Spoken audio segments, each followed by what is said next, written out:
This is Focus Richmond, covering the issues, people, events, and news affecting Central Virginia. Welcome to Focus Richmond. I'm Rich Jacobs.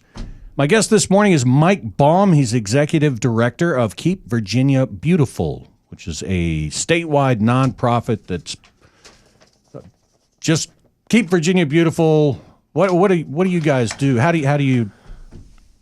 That's a broad mission, man. It is. It's a broad mission. Well, we're very fortunate, obviously, to have a beautiful state. You got a good start to, good thing to work with. We do. Our mission is actually to engage and unite Virginians to improve our natural and scenic environment. And, through that, really our focus, we were founded in 1953 on litter prevention as the Anti-Litter Bug Council because one individual couldn't stand the litter out in front of his highway, and it was persistent. 1953? 1953. That's like a decade and a half before the Crying Indian. You remember that? Crying Indian was 71. Yeah, that was an ad with council Keep America spot. Beautiful. Oh, okay. Exactly. And we are an affiliate of Keep America Beautiful. But okay. We are the oldest affiliate. We were the first. So we were founded in 53. They were founded later in 53. So, and like I said, we do a lot with Keep America Beautiful, great organization, obviously. All of us are really, once again, focused on litter, but really we deal with recycling, beautification, and overall environmental education. If people don't recycle stuff, it's going to end up somewhere. It sure does. And, it's so important to recycle. The recycling rate in the state's about 41% right now. That's higher than I would think. It's easy. In some cases, it's easy. If you have curbside, for example, it's very easy to recycle. And sometimes, if you're in some of the rural areas, you have to actually package it up, go out and take it places. And, so the more easy access to recycling, the better the rates. And that happens a lot at festivals and events. And that's some of the stuff we do, where we're always trying to increase the recycling rates. In the city of Richmond alone, we purchased 100 recycling carts that the city uses. We got a grant to do that the city uses for all their festivals and events. And these like those super cans? They're super cans. Okay. They're blue with yellow lids, and it's consistent. Since then, because of the need, we've gone and bought another 100. The city has. And that's just for events? That's just for events and festivals. So, for example, if you're doing Broad Appetit, they might want 50 of them. Folk Festival uses all of them now. Yeah. But the goal is, you put in a recycling bin next to a waste container, and in some case, a compost container.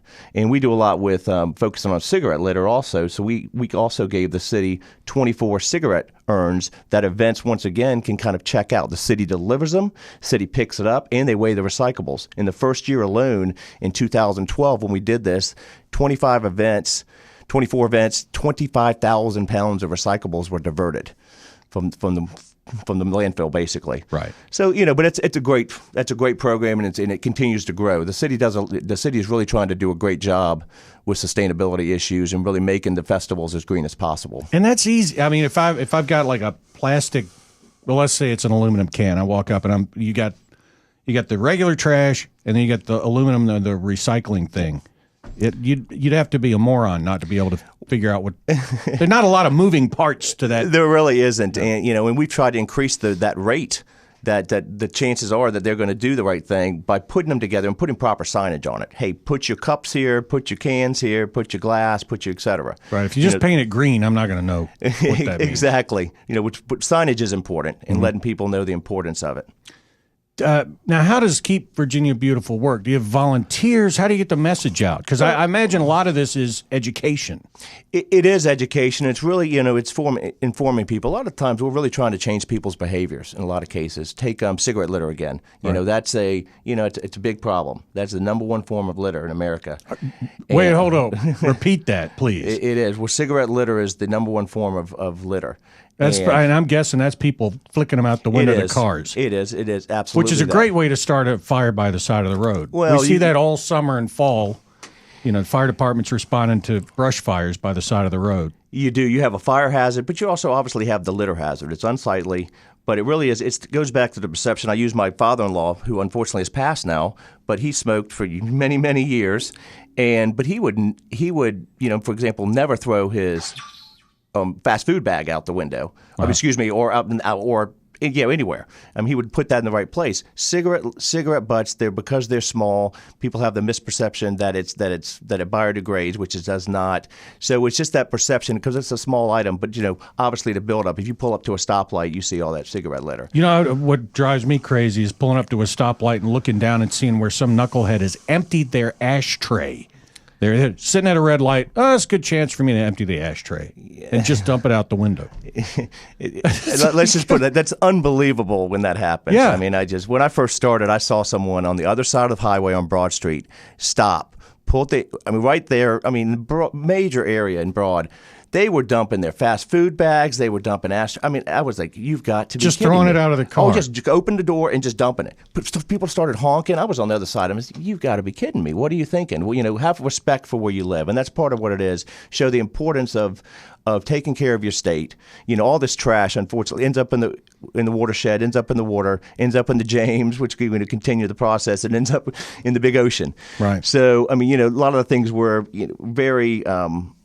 very attuned to. And back to the cigarette litter again, back to the festivals, one of the things we do, we give away thousands of pocket ashtrays a year. Hold on.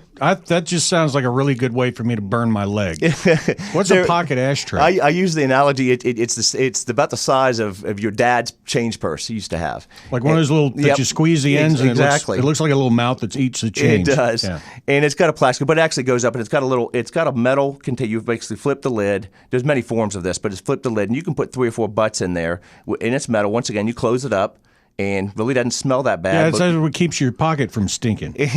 And once again, the goal is so if you're at a festival event or you're walking around, you're camping, or you don't have a proper place to dispose it, don't throw it on the ground. Once again, you have a safety hazard potentially. Obviously, then it's a litter issue. But it makes people think that you can go within next time you're near the trash can or the recycling bin, you're going to dispose of this in the trash can when it's out.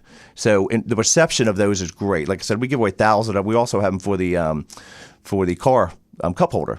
So just another way of, once again, providing opportunities for people to make the right decision. Yeah. I believe that, I don't know when it started, but sometime before the 70s, Richmond basically turned its back on the river. Richmond you got this beautiful resource, this natural wonder that goes right through the heart of the city. And we have very little river access. Now, they're working on it.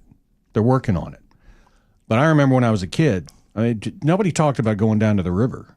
Nobody goes down there. Of course, you probably didn't want to go down to the river back in the 70s. Now, that's getting better. What's the health of the James River like? Is that one thing that you guys address? Well, the great thing about our organization, we work with a lot of good partners. We work with the parks, we work with the local park system, and we work with James River Association, that is their focus. It's the health of the river. And they do a fabulous job of taking care, as stewards of that river, America's founding river. They do a great job, once again, of taking care of that, whether it's toxic levels kind of thing with potassium levels, nitrates, et cetera. But really, attuned to the fact that, how important it is to keep it in the best condition possible. Right now, they've done a great job, and the river's in really good shape. It's not done by any means. People still, there's still concerns. There's cleanups down there all the time. People are pulling tires out of the river in various places. I mean, it's still... Throws a tire in the river, man. Who throws a tire? I don't even want to know. Yeah, it's kind of crazy for that, but they're once again great partners like them that we work with. They're the experts. Once again, we we focus on our impact areas, but part of keeping Virginia beautiful is working with great organizations and great volunteers that help organizations like that and other organizations, whether it's fundraisers for us they'll get a part of, whether it's cleanups that we're involved in, corporations, individual service organizations, they play a big part of that. I was surprised. I was looking at, don't ask why. I'm the news director here, so I have to research a lot of really weird stuff. I was looking at the Richmond City sewer and drainage system. Richmond is one of 3 cities in the Commonwealth of Virginia where the rainwater runoff drains and the septic system are one. They're not separate. In most areas, they're separate. It's us, Lynchburg, I think, and Alexandria are the three systems, and they've got it set up in kind of a clever way that it handles the runoff, but it can't get overloaded, and then sewage can go into the Sure. It's not good. But what I found, which just shocked me, is that we didn't have a wastewater treatment facility in Richmond until the 50s. They were just pumping it in the river. Well, life's an education. I can't imagine, like, in the 30s, people just thought, just pump it into the river. It's all right. Sure. But I guess that's how we ended up with it the way it was in the 70s. And, obviously there's people that do make mistakes and doing some because they just don't care. And that's part of what we try to do. You should care about your state, respect where you live and work. And that's why, we're always trying to make a difference, basically, whether it's through the things we're doing at festivals and events. We have a program called 30 Grants in 30 Days, which we just finished our 4th year, where we basically we get corporate money and we give it back to organizations around the state. So basically they apply for grants that are dealing with specifically litter prevention, recycling, and or beautification issues. And so we've given 120 organizations over $90,000 to go out and empower them to do the events that they want to do, or not events, but the projects they really want to do. And this ranges from schools to towns to parks, et cetera. But what really it's just a great program because once again the differences, and we get great, we find out, we get the before and after pictures, we get the results. So we have over 100 applicants every year for these grants. So you're talking about, like, let's say, just hypothetically, Rotary Club says we're going to go out to Tuckahoe Creek, this area off Patterson Avenue, and we're going to this Saturday morning we're going to clean up the river. Is that one of the things, or normally not? Because that's a volunteer thing. In some cases, it's not, because we're greening festivals, helping the green festivals. We're helping beautify learning gardens at schools. Oh, okay. Doing some things that really get people outdoors. But once again, really fall back on our impact areas of litter prevention, recycling, beautification. And once again, the perception of those 100 plus that apply every year, 99% of them are like, wow, we wish we could fund them all. So it all comes back to, we're being a nonprofit. We rely on individual contributions, corporations, and grants really to make, to really move our organization forward. Do you have volunteers in how big is Keep Virginia Beautiful? We're actually, perception-wise, you would think we're really big. I have two staff members, and for the entire state, and that's part of the reason for really of trying to increase the resources. We need more people. We need more dollars. Unfortunately, there's a correlation there to be able to do it, because we have some great programs once again, and we want to make even more of an impact in the state by being better outreach, giving more, working with programs like Adopt a Highway, working with the litter and recycling managers across the state, various service organizations, the schools. We just started a brand new program called Virginia Schools Recycling Rules, where we're basically trying to increase the recycling in the school, starting with every classroom. We're doing a pilot project in Hampton Roads right now, and we're taking it to Richmond, the city of Richmond, next year. They all have recycling big containers in the back, but we want to make it easy. Most of the waste stream in the schools is paper. So we want to put a bin in every classroom and involve the students with the faculty and in the community there to not only to increase the recycling rate at those things in the lunchrooms and in the common areas, administration. Some do a better job than others, but we want to empower them to do that, and we're already receiving funding to help do that. Kids learn quick, and it's seeing the recycling bin in the classroom for paper. I guess just for paper. Well, if you had a water bottle, you could do the same thing, because it's single stream now, where you could put it all together.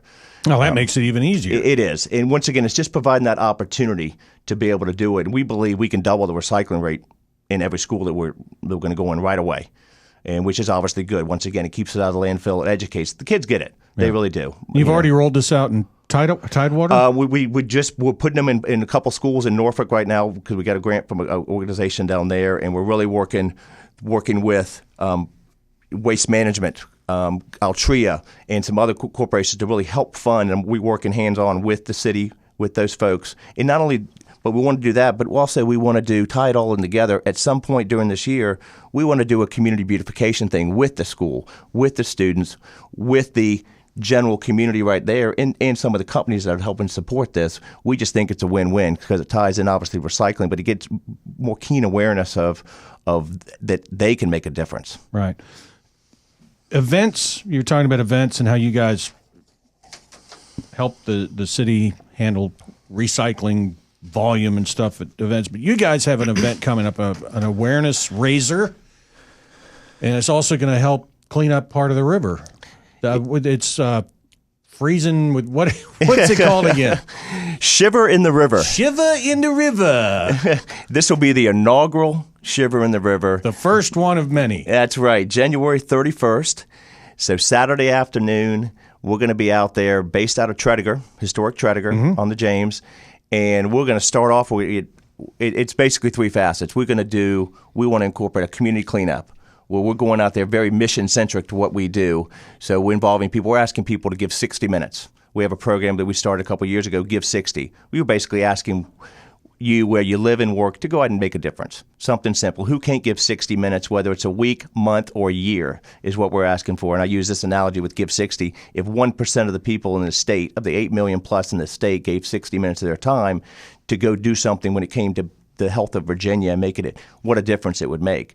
So we're going to start it with this, but it's a cleanup. And then after the cleanup, after those 60 minutes, it'll be on the riverbanks, and depending on how many. We're hoping for hundreds and hundreds of folks to be involved in this thing. So by doing that, it could broaden. It could go up, down the river a little bit, Belle Isle, into the streets a little bit. We're excited about the potential of this. And so that's one aspect. And then we're going to do, the other aspect is the actual James River jump portion. That's where people are going to at least get their feet wet. All right, this sounds painful to me. But go ahead. You're in. We already signed you up, Rich. So you're in for this. But people are going to basically, right in front of Tredegar, there's a nice little beach landing. Folks use it all summer. Yeah, they do. And so great opportunity. People can go in. They can go in all the way. They can go in for a little bit, and they're going to come out. But once again, both of those aspects are opportunities for people to set up fundraising pages, where the goal for both of those is to raise at least $75, and which is asking. It's so easy to raise $75. Ask 4 people to give you, $10, $15, $20, and you're there. Yeah, it's so easy now because you're not standing there with a clipboard, hitting up your coworkers, and they're like fishing in their pocket for. What it is now is you give them the website, which is, what's the website? Shiverintheriver.com. That's simple. Yep. Shiverintheriver.com, and you would tell your coworker, hey, can you sponsor me for $20? Yep. And just say, go to Shiver in the River, and I guess you take your debit card or your Visa card or exactly. whatever, and it's safe and convenient. And it is, and online fundraising pages have really changed the way. Once again, you're not having to go personally ask somebody. Right, and I'm not giving any of my coworkers my credit card That's number. Right. None of these guys. But it's a way to reach out to uncles and aunts in other states. People Sure. that want to, people that, your friends from college that, I always use the analogy, let's do 3 things. I need 3 things from you. 1, I'd like to invite you to participate with me in either one of these events. So either the cleanup. So if you're scared of the water, the cleanup's easy. I ain't scared of the water. I'm scared of the cold. It's right. Who can't go out and give 60 minutes once again to clean up? Or those the little more brave going to go into the water. Right. Or you can sponsor them. Or you can support them. So you're encouraging people to be involved with you. And folks are setting up, people go do these as individuals, or they'll do them as teams. For example, Team Dominion Resources, another Team Dominion Due Diligence. I mean, all these teams are already coming together and working on, coming out that day. Some will do one, some will do the other. Incentive levels are the same, meaning the minimum is $75, but if you do both, you actually get thrown in for a drawing for a large Walmart gift card. Okay. So, but it was a full day, and after that, after the jump, we immediately go into a big, large, heated tent. Hopefully the weather will be beautiful, maybe a few snowflakes, but we'll have some wonderful beverages, music, good time, environmental awareness type of activities, but just, to really get out once again, do this. This being our first year, we're excited about the potential of it. Do I get a T-shirt if I you jump do? in the water? That's a great question. You'll get the inaugural Shiver in the River long sleeve T-shirt. I'm a radio guy. I got a huge collection of event T-shirts. I got a whole closet just for T-shirts. How many long sleeve ones do you have? Very few, actually. So anyway, but people will be able to wear those right away that day. Nice, long sleeved. But the goal once again is we have some other things. So you raise $150, you'll get a stocking cap, a beanie type of thing. $250, you'll get an inaugural Shiver in the River towel that you can use year round. $450, you'll get and you can laugh at the other people who are shivering and they don't have a towel. Exactly. Right. Towel's big. Towel's a popular item. Make money renting your towel out to people while you're there when they get out of the water. And there's two more levels. $450 gets you a fleece pullover. Nice. And $700, we're doing a gift card for $100 because basically we want people to stay overnight. We want people to go to the restaurants and make it an evening. Whether you live here, whether you're coming from around the state, come down, make it an evening. Our goal is to make this a winter festival. You're doing good, you're having fun, but you're making a difference. You're bringing some bodies into the city. Mm-hmm. What's the website for the whole? If I want to get information on the event, and also I want information on Keep Virginia Beautiful. What are the websites? Well, both websites for the event, it's shiverintheriver.com. For our organization, Keep Virginia Beautiful, it's keepvirginiabeautiful.org, all spelled out. And there's information on about both of these events. You can go on Shiver in the River, click on our logo, and find out more information about the great things that we're doing. And we've set up a Facebook page, Shiver in the River, Shiver in the River Facebook page, where people are really sharing. And that's the thing about this event. This is something that really needs to be viral. We want you... Yeah, go to the Facebook page and like it. Yeah, exactly, and share it. Share it. Share it with all your friends, and they'll share it with their friends, because this is really cool. This is a lot more important than, so-and-so's coming to play some club downtown. This is, like I said, in the past, Richmond turned its back on the river, and now we've just, in the last maybe decade, realized what a valuable resource it is. Come out and appreciate it and make an investment in it. You know what I mean? That way you feel like you're part of it. Absolutely. Start the year off right. It's kind of like a resolution. Give 60 minutes, be involved in a good event. Come on, have fun. That's the thing. One thing I do need to – we're very fortunate in the first year to have great community partners right away. Oh, yeah, definitely. List them all. The Richmond Times-Dispatch and Richmond.com are the presenting sponsor of this event, and they're doing both online presence and ads. So we've already started with those. So we're excited about that. Of course, where I'm sitting today, Summit Radio with 103.7, and all the fine stations here are taking part in this, and couldn't do it without these media partners. Comcast is a major partner of this event. Channel 6 is a partner of this event. And we're looking at, and then we have some other ones, Dominion Due Diligence Group out of Innsbruck, and they're actually the wonderful company that gives us office space to Keep Virginia Beautiful. And Dominion Resources is involved, and then some unique things about it. This event, I work with a group called Virginia Green Travel, and they basically are focusing on greening events across the state, whether it's facilities, making sure they're doing the right things, recycling, water usage, et cetera. But this will be a Virginia Green certified event. We're working with Richmond Region Tourism. Can't speak all of a sudden. And, Richmond Regional Tourism. There you go. Exactly. They pay me to talk. But once again, because they believe in bringing good events, making a difference here again, and so they're partners with us. With this event, we're tied in with, obviously, I do a lot of it on the Green Events Committee for the city of Richmond for a while, and I'm also on the Sustainability Committee focusing on Richmond 2015, the big bike race. Yeah. And this event, we'll be doing multitude of cleanups and activities, working with the city folks. This thing's going to be huge, man. It is going to be huge, but the city wants to be ready. So we'll be doing cleanups leading up to the event, but really community improvement projects, not just short-term, into long-term projects too, leave a legacy, using this momentum of this event to already build on what the city, what organizations like us have been trying to do, but greening the bus stops, beautifully, once again, building additional things, let's make this a great showcase. Companies coming as good point. Companies coming. Let's get ready. And so we're excited, but this will be the first official kind of cleanup activity of that, and so we're tying in. This event can be very successful if we can get people to really come out. We really want to get a big impact. We want the bikers. We want the people, the bike enthusiasts, that no one cares more about than the folks that are running marathons, that are out walking all the time, that are biking. They see litter. They see the value of recycling. They see how beautiful this state is. Those are the people that we really want to focus on, in addition to, once again, corporations. What a great opportunity we have major corporations in this, getting teams of 10, 20, 30, 40 people to come out and do it, and wear their T-shirts, wear costumes. A lot of people will be wearing costumes for this event. Just come out and have fun. So, like I said, we're extremely excited, very appreciative of the partners that we have, and we're looking for additional partners. I mean, we need to, we want to make, once again, the money we're raising is really focused on truly supporting litter prevention, community outreach, education, and overall beautification efforts, all here in Richmond, but all over the state.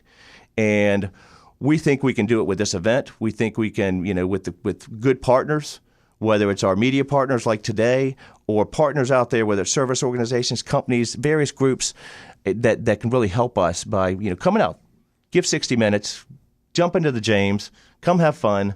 And, we'll set the stage for the rest of the year, make 2015 the best year Virginia's had. All right, the website for the event, again? Shiverintheriver.com. Shiverintheriver.com. And the group is Keep Virginia Beautiful. My guest has been Mike Baum. He is Executive Director of Keep Virginia Beautiful. Mike, good luck with the inaugural event. I know it's going to be great. Thank you so much.